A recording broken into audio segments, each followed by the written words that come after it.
Welcome to A Cloud of Witnesses. This is an in-depth series on the history of the Christian faith. As corruption in the Western Church continued, there would be more of those who spoke out bravely against these problems. People like Arnold of Brescia and Peter Waldo and his followers, the Waldenses.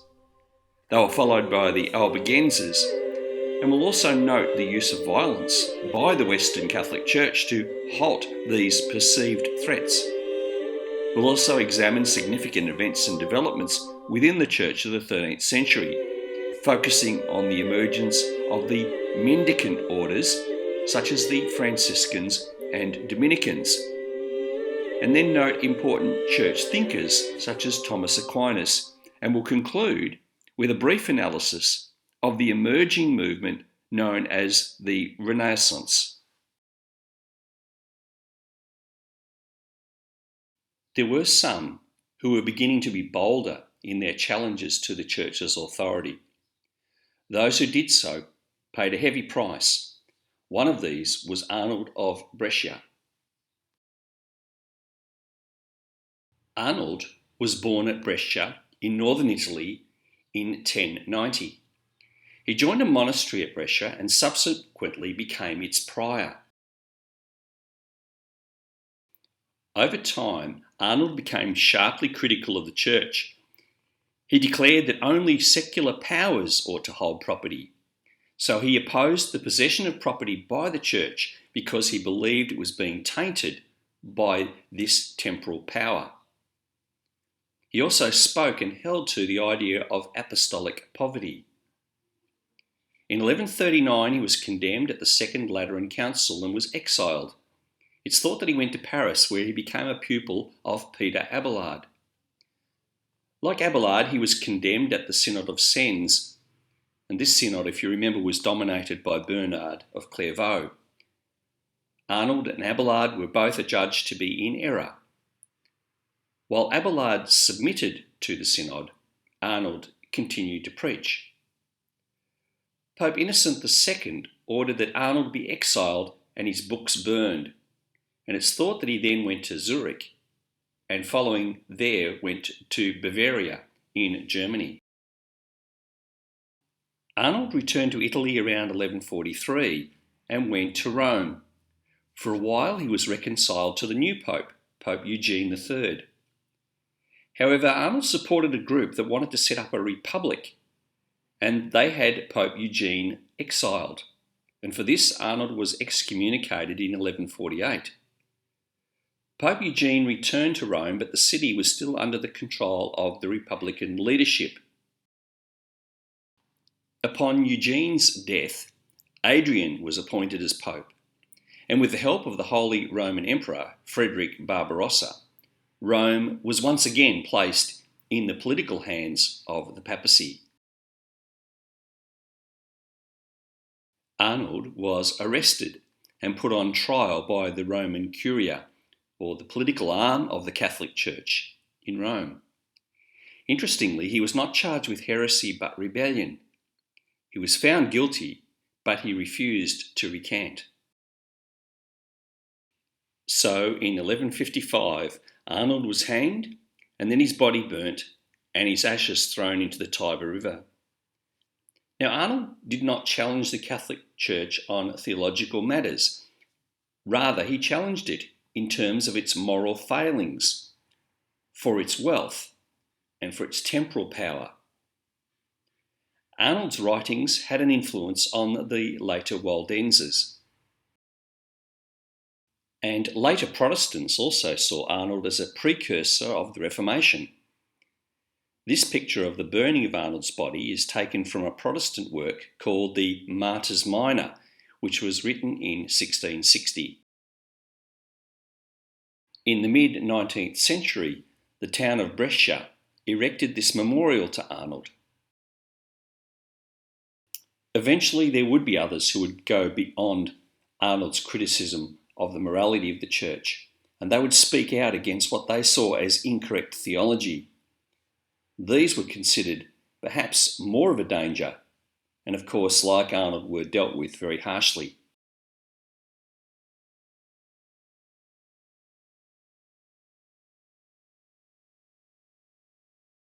Peter Waldo, or Valdez, was born about the middle of the 1100s. He was a wealthy merchant from the city of Lyon in France. Unfortunately, we don't know a lot about Peter Waldo. What we can glean is often from his opponents. But it's thought that after a sudden death of a friend, he became interested in the meaning of life and the purpose of existence, and he began to study the New Testament. Influenced by Matthew 19:21, he sold all his goods and gave the proceeds to the poor. He then made sure his wife and his children were looked after, and he began a life of poverty. He decided to imitate Christ, and so taking no purse, he travelled throughout the surrounding countryside. He also began to translate the New Testament into his native language. His lifestyle influenced others, and soon he had a small group of followers. Together, they would go around preaching and teaching the common people. They lived simply, they wore woolen garments and walked barefoot. They followed Jesus' command and went out 2 by 2. The group became known as the Waldenses, although they called themselves the poor in spirit. They were initially given approval by Pope Alexander III at the Third Lateran Council in 1179, as long as they had support from the local church leaders. However, Peter Waldo began to speak out against church corruption, and he and his followers were soon seen as a threat, particularly by the Archbishop at Lyon. In 1180, they produced a statement of faith, which was presented to the papal legate, Henry de Marcy. The following year, the Archbishop of Lyon prohibited their teaching. He criticised their attitude, saying that they were making themselves out to be like the apostles themselves. Initially, he began by persuading people not to listen to the Waldenses. However, this wasn't completely successful, so the Archbishop then had the group excommunicated. But undeterred, they continued to travel around the countryside, writing books and translating the Bible. Here is a selection of the Statement of Faith made in 1180. I will just highlight a few points. It says, "We believe that those sinners who repent in their hearts, confess with their lips, and give satisfaction with their works, according to the Scriptures, can receive God's forgiveness. We do not doubt the fact that alms, sacrifice, and other good works benefit the dead. We believe that anyone in this age who keeps to a proper life, giving alms and doing other good works from his own possessions and observing the Lord's commandments can be saved. Brothers, we make this declaration in order that if anyone should come to you affirming that he is one of us, you may know for certain that he is not one of us if he does not profess this same faith." It's interesting here because the Waldensian beliefs are still very much linked with the Catholic Church, that salvation is by faith and works. Their disagreements with the Catholic Church intensified, and ultimately they were a threat to the Church's authority. Theologically, they condemned the idea of penance, they rejected the belief in purgatory and of oaths, they rejected the Pope's authority and the idea of a mediatory priesthood. They eventually established their own clergy with bishops, priests and deacons, along with their own head of their fellowship. And women were also given a prominent leadership role within the movement. They appealed to the Pope to let them continue, but in 1184 their appeals were rejected. Pope Lucius III said that Waldo and his Waldenses should be eliminated by an inquisition, and this would be led by the bishops, but they were to be punished by the secular authorities. Another response to the Waldenses took place in the year 1208, when Pope Innocent III encouraged the formation of an alternative group called the Poor Catholics. Then in 1210, a similar order called the Franciscans began. The poor Catholics and the Franciscans were similar in practice to the Waldenses, but they kept to the Church's teachings. The poor Catholics were led by a former Waldensian, and the aim was to win back those who had been won over to Waldensian teaching. But the poor Catholics had very limited success. Around the year 1217, Peter Waldo died, and soon after an inquisition or crusade was begun in order to eliminate his followers. Thousands were killed, and many of the Waldenses fled to the Swiss Alps. These pictures show one of the areas the Waldenses fled to, and one of the caves where they hid during these times of persecution. Despite persecution, the movement wasn't totally stopped, and later they influenced the followers of John Wycliffe in England and Jan Hus in Bohemia.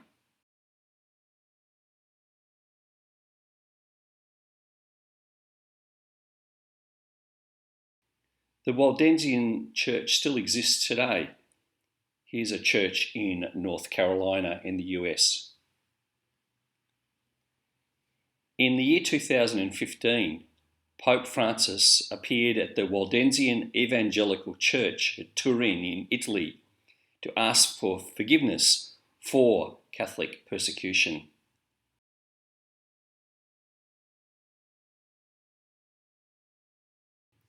We now turn our attention to the 13th century. One of the influential popes of this period was Innocent III. He became pope in 1198 and he ruled until 1216. During his rule, the Catholic Church enjoyed a time of peak papal authority and influence. Pope Innocent was a skillful arbiter of secular and religious problems. He viewed his authority as being the vicar of Christ and, as other popes had done before him, the successor of Peter. But he also claimed authority over temporal affairs, and he used the analogy of the sun and the moon. He said, "The creator of the universe set up two great luminaries, the greater light to rule the day, the lesser light to rule the night. He appointed two great dignities, the greater to rule over souls, the lesser to bear rule over bodies. These dignities are the pontifical authority and the royal power. Furthermore, the moon derives her light from the sun, and in truth is inferior to the sun in both size and quality. In the same way, the royal power derives its dignity from the pontifical authority." In practical terms, Innocent sought to strengthen his papal power by declaring the election of the kingship of Germany null and void. In addition, at different times he opposed both the kings of England and of France. And he had some political victories, as both King John of England and Philip of France ultimately submitted to Innocent's authority. In England, King John had refused the appointment of an Archbishop of Canterbury, and so in response an interdict was placed on the nation, and King John was excommunicated. He also called to account Philip, the King of France, who'd left his wife for another woman. Innocent ordered that he take her back, which he subsequently did. As mentioned, in the situation with the conflict between Innocent and King John of England, King John had to back down and accept the appointment of the Archbishop of Canterbury. King John had to symbolically bow the knee before Rome, professing his loyalty as a vassal. He wrote, "I, John, by the grace of God, King of England and Lord of Ireland, in order to expiate my sins, from my own free will and the advice of my barons, give to the Church of Rome, to Pope Innocent and his successors, the kingdom of England and all other prerogatives of my crown. I will hereafter hold them as the Pope's vassal. I will be faithful to God, to the Church of Rome, to the Pope, my master, and to his successors legitimately elected. In addition, England had to pay an annual tribute to the papacy. This ongoing payment would become an issue during the time of John Wycliffe in the 14th century, and Wycliffe would become an influential figure after writing against it.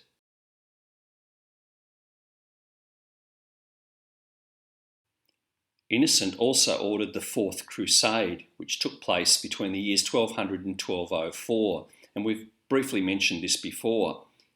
But it was during this crusade that the Western Church took and sacked Constantinople. And so for a time, Eastern Christendom was under the control of Rome.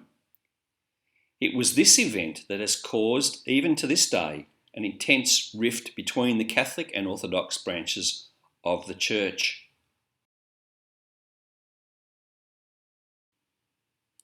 In the year 1215, Innocent called together the Fourth Lateran Council, and some important decisions were made at this council. These included the discrimination against the Jews. The Jews were treated as second-class citizens and they had to wear a special badge, and gradually they were confined to their own areas of the cities, called ghettos. Transubstantiation was officially adopted at this council. It stated that Christ was really bodily present in the communion elements. Although their appearance remained as bread and wine, their substance was changed into the blood and the body of Jesus. Eventually, this view led to the practice of giving only the bread to the laity, and communion was no longer given to infants. It also endorsed confession of sin to a priest, called auricular confession. It was decreed that it was necessary at least once a year to make confession of sins to a priest. And this requirement was for all lay people who had reached an age of understanding. And finally, inquisitions were endorsed. Violent opposition, which were essentially military campaigns, were made against heretics, and this would be used against the Albigenses, or also known as the Cathars. While the Fourth Lateran Council made confession necessary, it had already been a practice of the Church prior to this. The confessional, as we know it, dates no further back than the 16th century. Before that, we have an idea or a description of how confession was to take place by the words of Archbishop Walter Reynolds in 1322. He said, "Let the priest choose for himself a common place for hearing confessions, where he may be seen generally by all the church, and do not let him hear anyone, and especially any woman, in a private place, except in great necessity."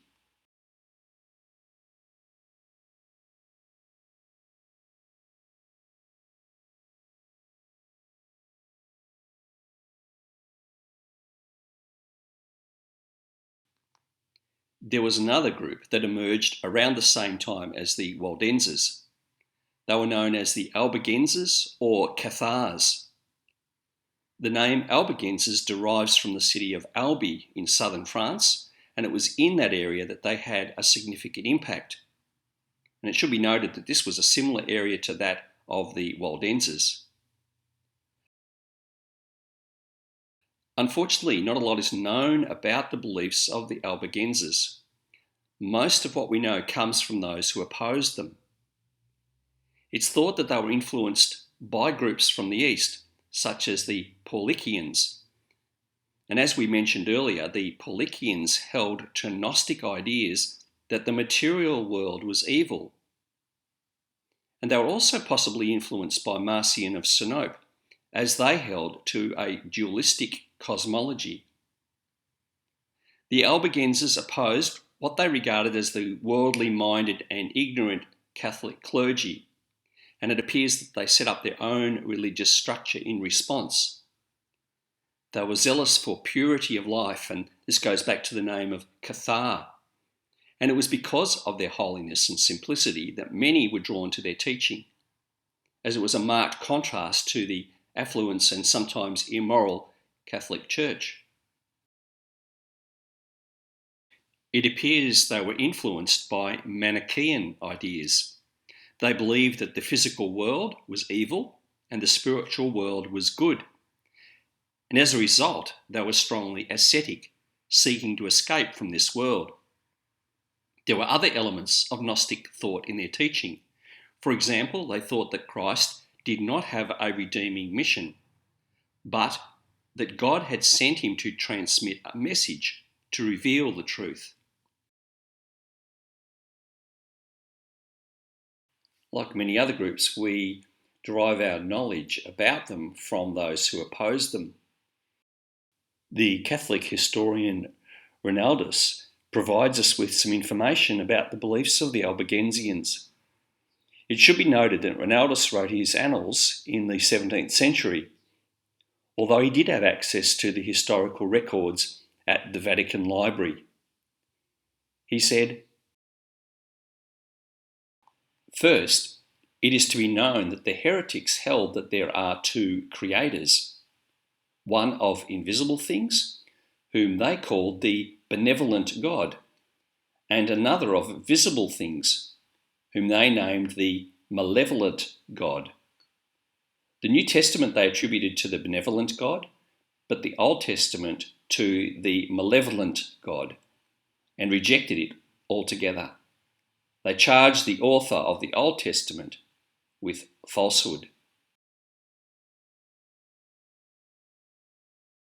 As mentioned, the Fourth Lateran Council endorsed the Inquisition. The Inquisition was established as a means for combating heresy. As a consequence, the Albigenses of southern France were severely persecuted.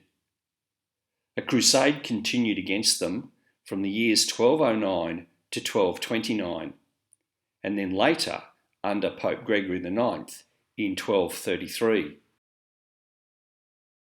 In the early stages of the crusade, many Albigenses fled to the city of Béziers, but this was subsequently surrounded by the Catholic forces. However, within the city there were both Albigenses and Catholics. As the city was besieged by the Crusader soldiers, it was recorded that their leader, Arnold Armory, when asked how the Catholic citizens could be distinguished from the Albigenses, replied, "Kill them all, God will recognise his own."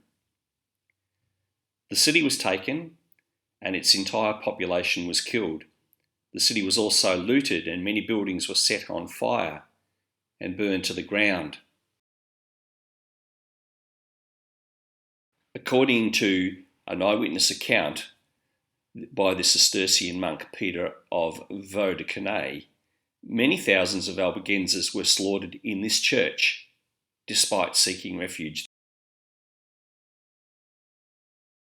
The victorious Crusaders then marched westwards to the city of Carcassonne. The besieging Crusaders then gave an ultimatum. If the city surrendered, the lives of its inhabitants would be spared, provided they walked out wearing nothing but their shirts and breeches, leaving everything as booty for the Crusaders. Finally, the inhabitants of Carcassonne surrendered, and the citizens left as agreed, carrying nothing but their sins, said the Cistercian monk chronicler.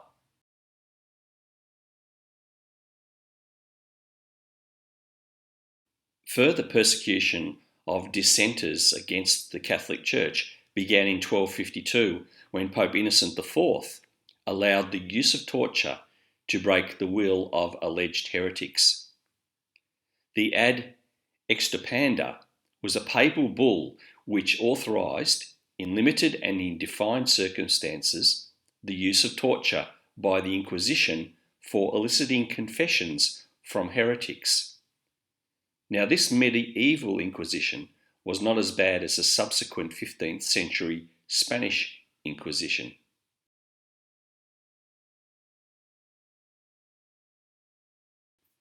Now, not all reform movements were breakaway groups from the church.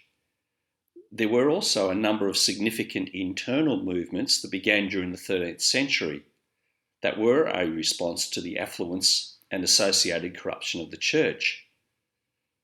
They were formed and they were also used to stop other breakaway groups and to bring people back into the fold of Rome. Now, these groups were called the Friars, from the Latin frater, which means brothers. And essentially, the Friars were a teaching and preaching order of what's called Mendicants. Now, a mendicant is a tramping and begging monk. So friars were not true monks in the understanding of the word, although they did submit to the same vows of poverty, chastity, and obedience. But because they were mendicant or travelling, they didn't live in monasteries, although they did live in friaries, which were situated among the laity. The friars were not tied to a monastery, but they would rely on the gifts of ordinary people as they carried out their itinerant ministry. Now, there were two most influential orders of friars that both began in the 13th century, and they were the Dominicans and the Franciscans. There were other two orders of friars which were founded around this time, and they were the Augustinians and the Carmelites. Here we have two groups of Franciscan friars. On the right is the minor order of Grey Friars, also called conventual Franciscans, because they lived in community, or in other words, a convent. Friars, monks, and the different types of clergy can be distinguished by their different attire, and here we have a few examples. The Dominican friars were also called the Black Friars, for obvious reasons.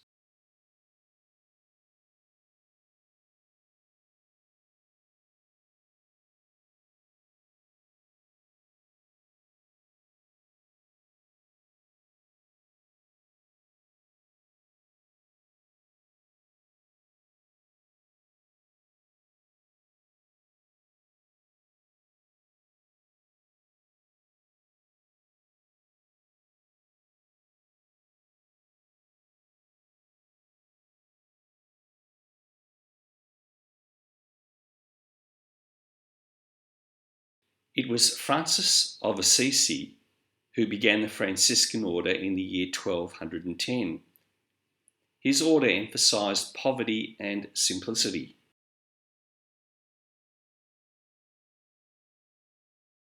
Many will be aware of the so-called Prayer of St. Francis. Now, while it's been attributed to Francis of Assisi, there's no evidence that it was written by him. In fact, the earliest reference to this particular prayer was from the year 1912. One of the significant Franciscans was John de Montecorvino, who lived in the 13th century, and he was a missionary to China. And by the year 1300, it was thought that there were approximately 30,000 converts there.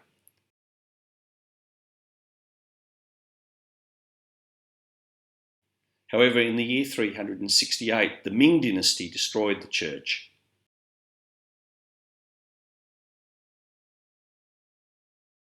It was Dominic de Gusman who founded the other influential group of friars called the Dominicans in the year 1214. Now, Dominic emphasised learning and preaching to win back those lost to so-called heresies. The Dominicans were more actively involved in the Inquisitions, such as against the Albigenses or the Cathars.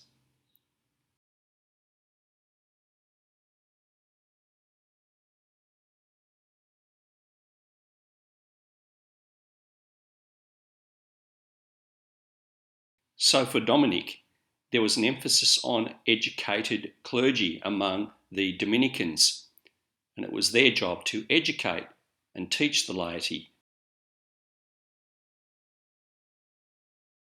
Albert Magnus, or sometimes known as Albert the Great, was a Dominican academic who lived and worked in both Paris and Cologne.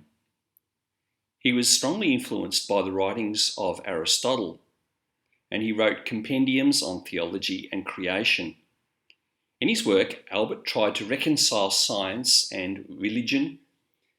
In this, he followed in the footsteps of the earlier scholastics. Perhaps most significantly, Albert taught and influenced Thomas Aquinas.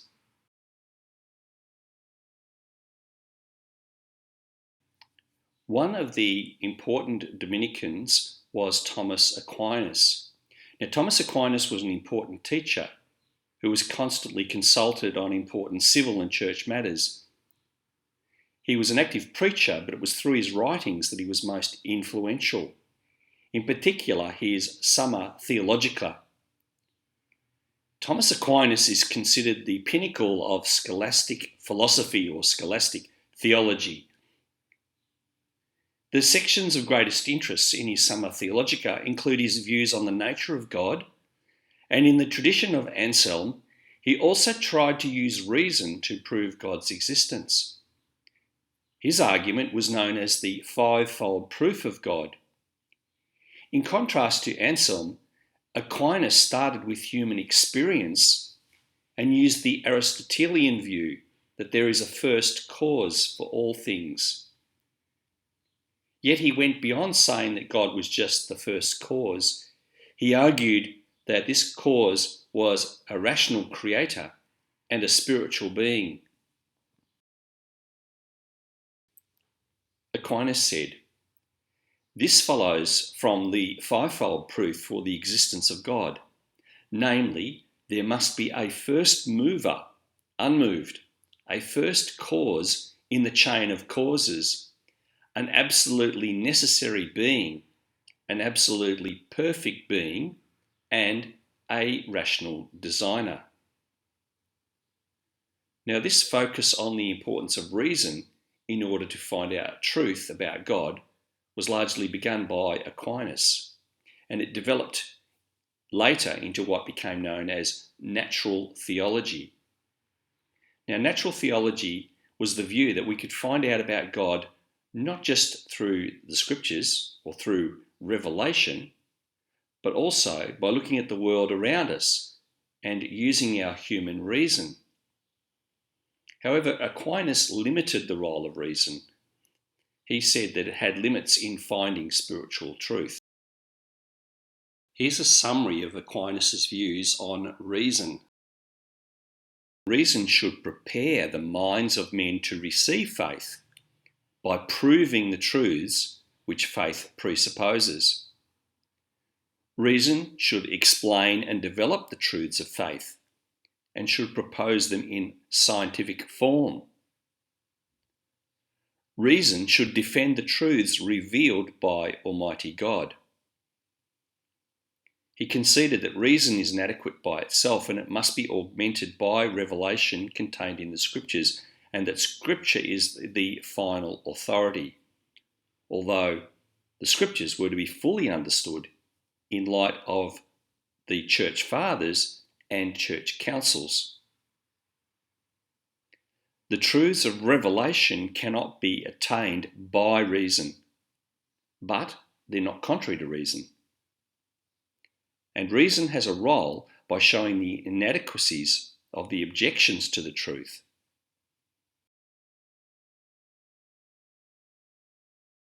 Christian theologian and philosopher Francis Schaeffer was critical of Thomas Aquinas, saying he had an incomplete view of the fall of man, as man had revolted against God. In his view, the human will was fallen or corrupted, but the intellect was not.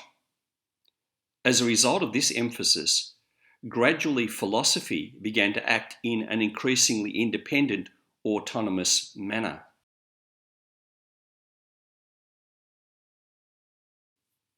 Aquinas was very influential in terms of his theological ideas. Regarding the substitutionary atonement, his ideas were similar to Anselm, but the major difference was rather than seeing debt as the one of honour, as Anselm had done, he saw debt as a moral injustice to be righted. However, it remains unclear as to whether the difference between Aquinas and Anselm is more one of terminology. He also argued that the death of Jesus purchased what was called a treasury of merit.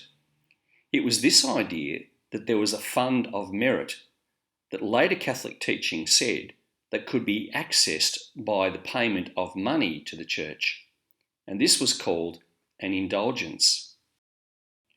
Thomas also argued that the sacraments contain grace. His views were similar to that of Peter Lombard and Hugo of St. Victor, saying that a sacrament contains grace, or to teach of the sacraments that they cause grace, i.e. grace is given simply by the sacrament being performed. The Latin term is ex opere operato. He also spoke on mortal and venial sins, and he clarified the Catholic doctrine. He said mortal sins forfeit grace, and unless confessed and absolved, it brings about automatic perdition in hell. Aquinas' view regarding the treatment of heretics was used against Protestants and other groups. He said, on the part of the Church, however, there is mercy, which looks to the conversion of the wanderer. Wherefore she condemns not at once, but after the first and second admonition, as the Apostle directs.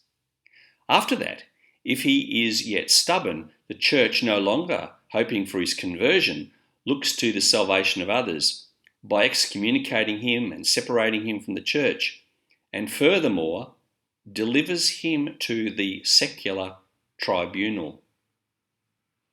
The secular tribunal, of course, was the power of the state, which could and sometimes did burn people at the stake. Thomas Aquinas' influence on Catholic theology cannot be underestimated. 100 years after his death, Pope Innocent VI declared that with the exception of the canonical writings, the works of St. Thomas passed all others in their, quote, accuracy of expression and truth of statement. Thomas Aquinas developed in massive detail a synthesis of Christian thought and Aristotelian philosophy that was used extensively at the Council of Trent, which was held in the mid-1500s. And his theology became the official doctrine of the Roman Catholic Church in 1879. Both Thomas Aquinas as well as Albert Magnus used Aristotle's emphasis on the world and human senses to understand truth. This would be modified by scientific empiricism, and this laid the groundwork for modern scientific study.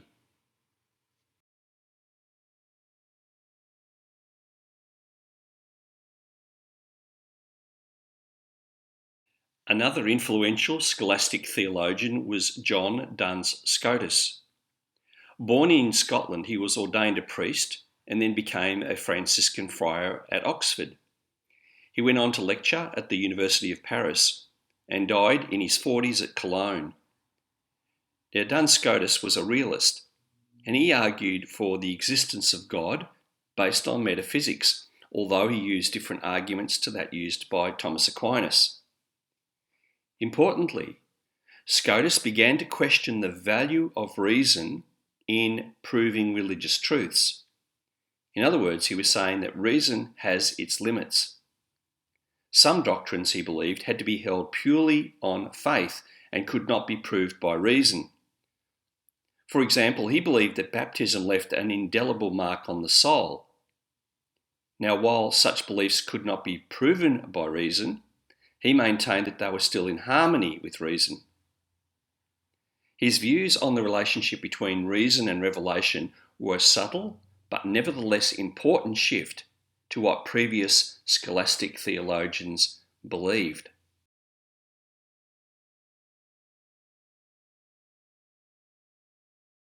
William of Ockham was born in England, and it's thought that he was quite young when he became a Franciscan monk. Then, from the years 1309 to 1321, he, like Duns Scotus, studied at Oxford University, and later he became a teacher there. Ockham was influenced by some of Scotus's ideas, but he also rejected others. Philosophically, he was a nominalist, and he rejected Platonic realism. He saw the dangers with the emphasis on reason, stating that it minimised faith. He argued that only faith gives us access to theological truths. The ways of God are not open to reason, for God has freely chosen to create a world and established a way of salvation within it, apart from any necessary laws that human logic or rationality can uncover. So William Ockham was taking a totally different stand to the earlier realists.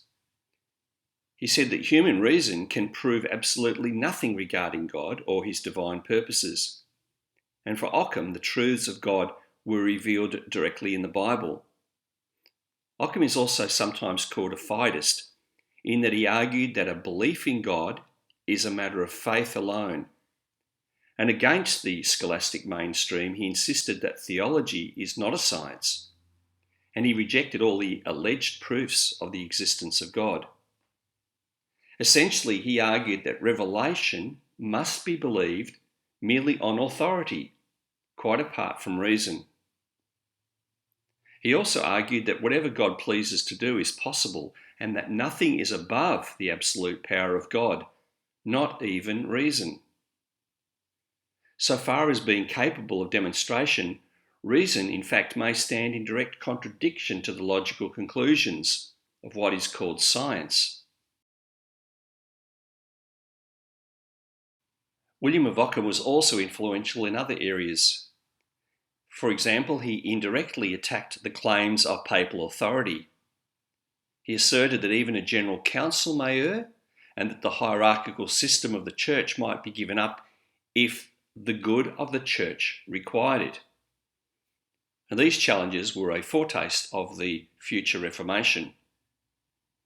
He also developed what's been called the Occam's razor, and that is that the simplest explanation is the most probable explanation.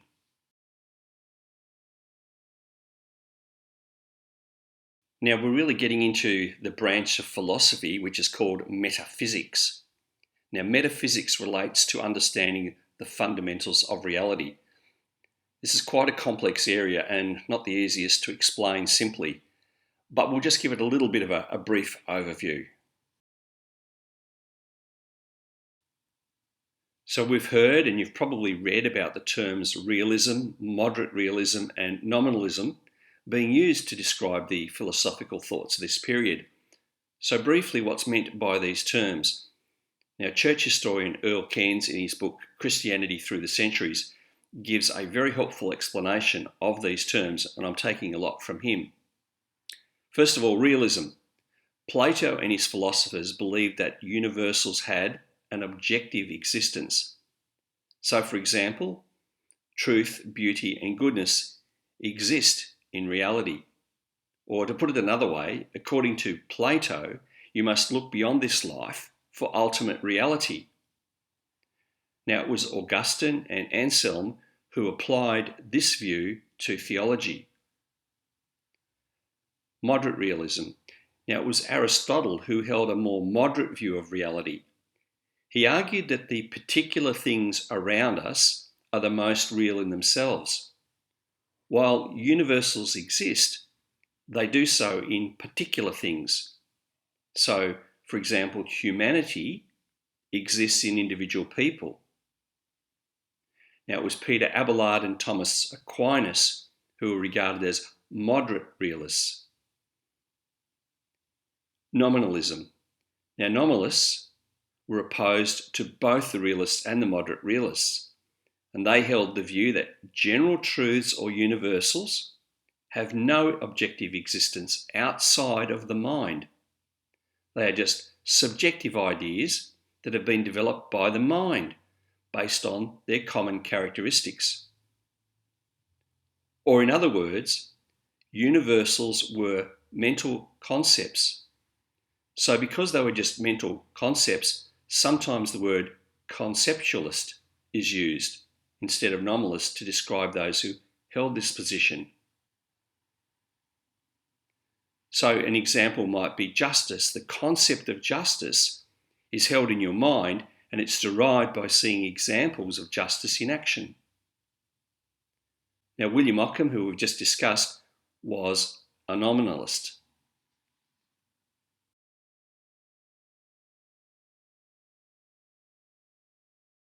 Europe was changing. At Tolosa in Spain in June 1212, a significant battle took place. Approximately 200,000 Muslims were killed, and this meant the death knell of Islam in Spain.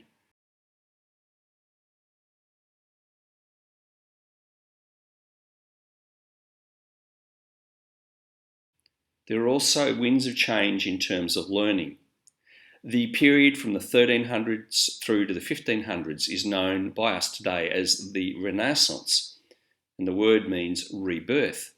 It's called this because there was a renewed interest in Greek classics and philosophers such as Aristotle.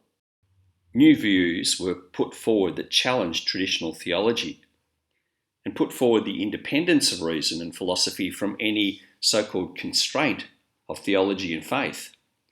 This rationalist movement would lead to the rise of secular humanism, and this is a challenge that faces the Western Church even today.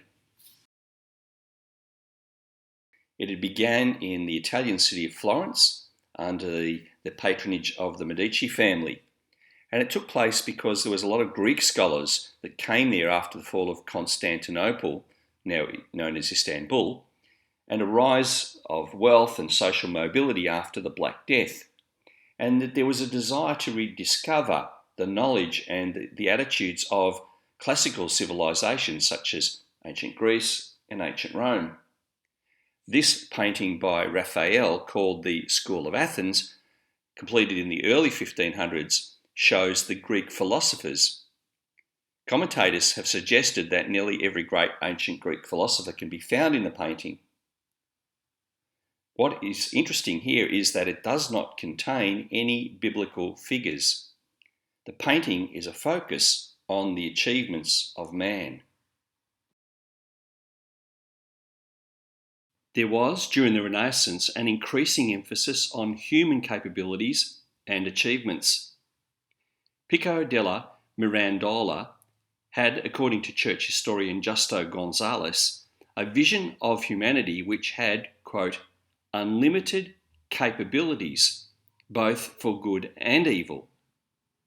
Pico said that we have been given a choice of various seeds. Those who choose the intellectual seed will become, quote, angels and children of God. In 1486, at the age of only 23, he wrote Oration on the Dignity of Man, and this has been called the Manifesto of the Renaissance, and a key text of Renaissance humanism. This was actually banned by the papacy. Christian thinker Francis Schaeffer, in his work How Should We Then Live, described Renaissance humanism. He said, first of all, this meant a veneration for everything ancient, and especially the writings of the Greek and Roman age. Although this past age did include the early Christian church, it became increasingly clear that the sort of human autonomy that many of the Renaissance humanists had in mind referred exclusively to the non-Christian Greco-Roman world. Thus, Renaissance humanism steadily evolved toward modern humanism, a value system rooted in the belief that man is his own measure, that man is autonomous, totally independent. Florence was very much the centre of the artistic developments of the Renaissance. But deeper things were going on. Francis Schaeffer points out that the meaning behind these changes that were occurring during the Renaissance period. In this short video clip from his thought-provoking series, How Should We Then Live? The Rise and Decline of Western Thought and Culture, He points out that the age of the individual was dawning.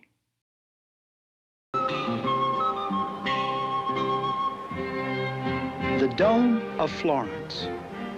Brunelleschi designed and built it. It brought together great artistic triumph with an overwhelming feat of engineering.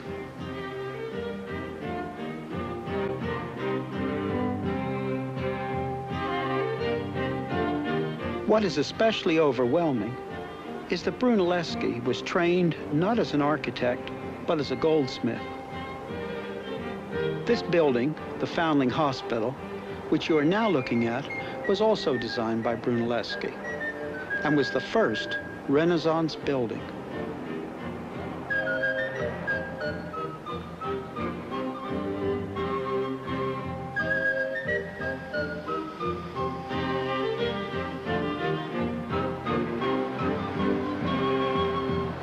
More emphasis was placed upon man.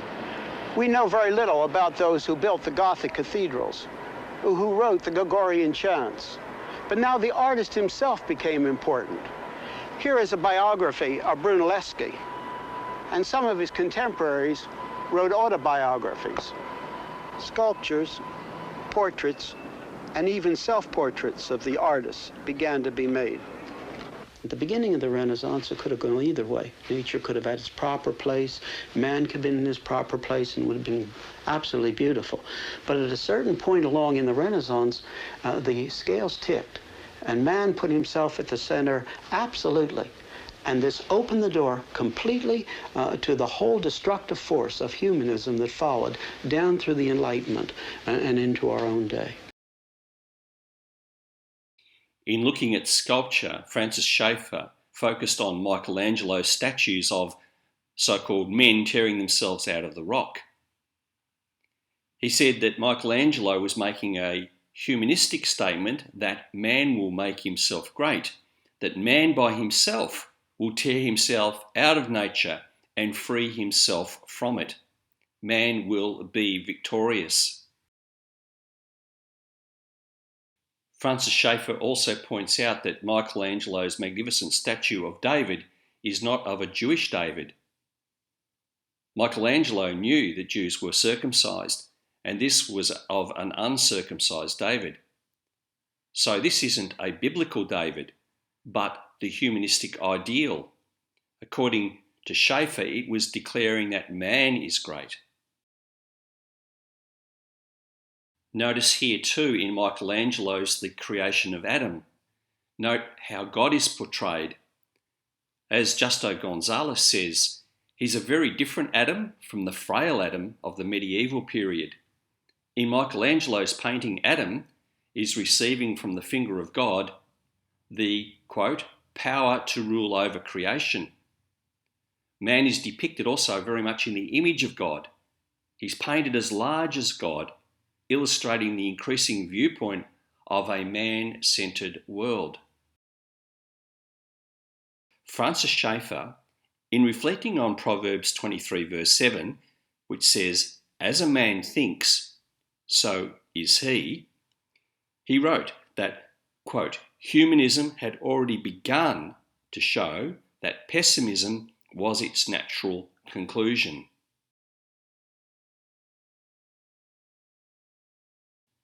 We've now come to the end of our video in which we examined the lives and the influence of Arnold of Brescia, Peter Waldo and the Waldenses. While theirs was primarily a call for moral reformation in the church, others would be seeking a theological reformation. So in our next video, we'll be examining those who are precursors to and heralded the Reformation. Individuals such as John Wycliffe and Jan Hus.